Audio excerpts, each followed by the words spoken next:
안녕하십니까. 2024년 7월 1일 월요일입니다. 코페스 동반자 채널에서 오늘은 폴란드가 자국 무기 한국 도입을 강력히 요구하는 이유, 한국 어쩌나 이런 주제와 소양급 임원함 건조 사업이 본격적으로 추진된다는 소식, 그리고 미국이 인도네시아산 CN-235 수송기에다가 미국산 해상 정찰 시스템을 장착해서 3대를 말레이시아에 인도했다는 소식에 대해서 말씀드리기로 하겠습니다. 먼저 폴란드가 한국 정부에다 대고 폴란드산 방사 무기 몇 가지를 제시하면서 구입을 해달라 이런 요청을 했다는 것은 다 아실 겁니다. 그때 많은 사람들이 이게 말이 되냐, 다 돈을 빌려서 한국산 무기를 사가는 나라에서 거꾸로 자국 무기를 한국에다 팔라고 하는 게 말이 되냐, 그럼 니네들도 차관을 제공해라, 이런 이야기가 아주 대세를 이뤘었습니다. 그런데 폴란드 쪽에서 들려오는 이야기를 살펴볼 것 같으면은 폴란드가 그런 이야기를 할 수뿐이 없는 사정, 그리고 한국 정부가 거기에 대해서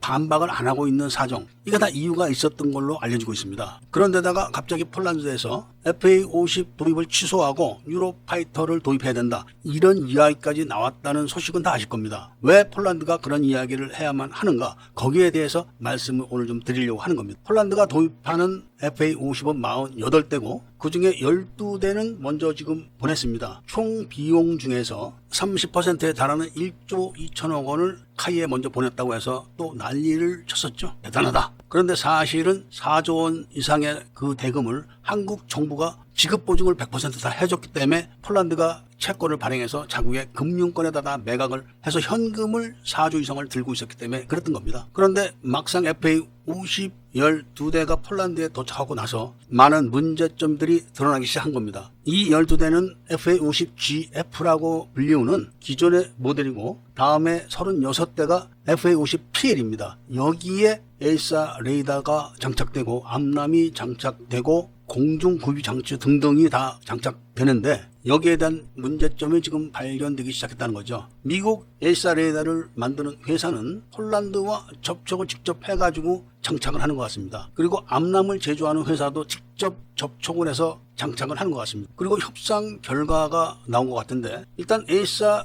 레이더를 장착하게 되면 성능은 어느 정도 나오는데, 문제는 공랭식 에이사 레이더의 지라갈륨 소자의 수명이 아주 짧다는 겁니다. 에이사 레이더의 소자가 워낙 고출력으로 빔을 쏴야 되기 때문에 통상적으로 수명시간이 600시간이라고 합니다. 이게 순행식 지라갈륨 소자를 말하는 거죠. 그런데 공랭식은 훨씬 짧기 때문에 순행식 에이사 레이더 소자가 전투기 수명 시간 내에 12번 정도 교체를 해야 되는데, 공랭식은 훨씬 더 많이 해야 된다는 거죠. 그러니까 운영 유지 비용이 엄청나게 올라가는 겁니다. 거기다가 미국이 암람을 인티를 허용은 하되 그 비용이 500억 원인데 온갖 시험을 하고 인증받는 데 들어가는 비용이 2,500억 원이라는 겁니다. 그러니까 모두 3천억 원을 폴란드가 더 투자를 해야 되는 거죠. 비용을 지출해야 되는 겁니다. 이런 걸 알고 나서 보상 차원에서 자국 무기를 사달라 이렇게 요구를 하고 있지만, 하나가 지금 레오나르도의 공랭식 에이사 레이더를 수출하고 있는데 한국산 지라갈륨 소자의 수명과 미국산 지라갈륨 소자의 수명이 같으냐, 이게 지금 관점인 겁니다. 아직 레오나르도사에서 수명이 짧다 이런 이야기가 나오지 않고 있고, 한국산 지라갈륨 소자의 수명이 더 길다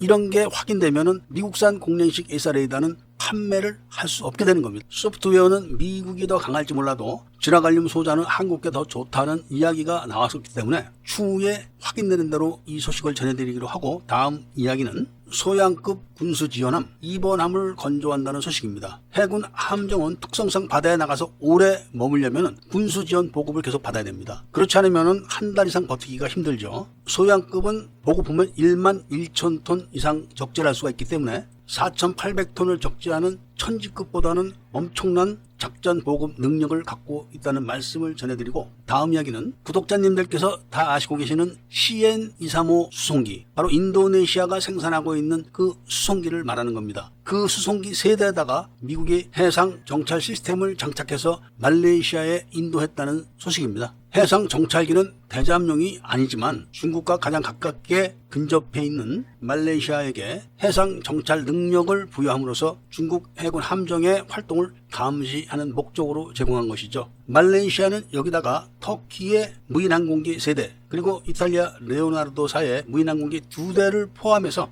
중국 해군 함정들에 대한 감시 임무를 수행할 거라는 말씀을 전해드리면서 오늘 이야기를 마치고자 합니다. 애국 시민분들과 밀매분들께서는 구독을 꼭 해주시고 좋아요와 알림 설정을 부탁드리면서 이야기를 들어주신 데 대해서 감사드립니다.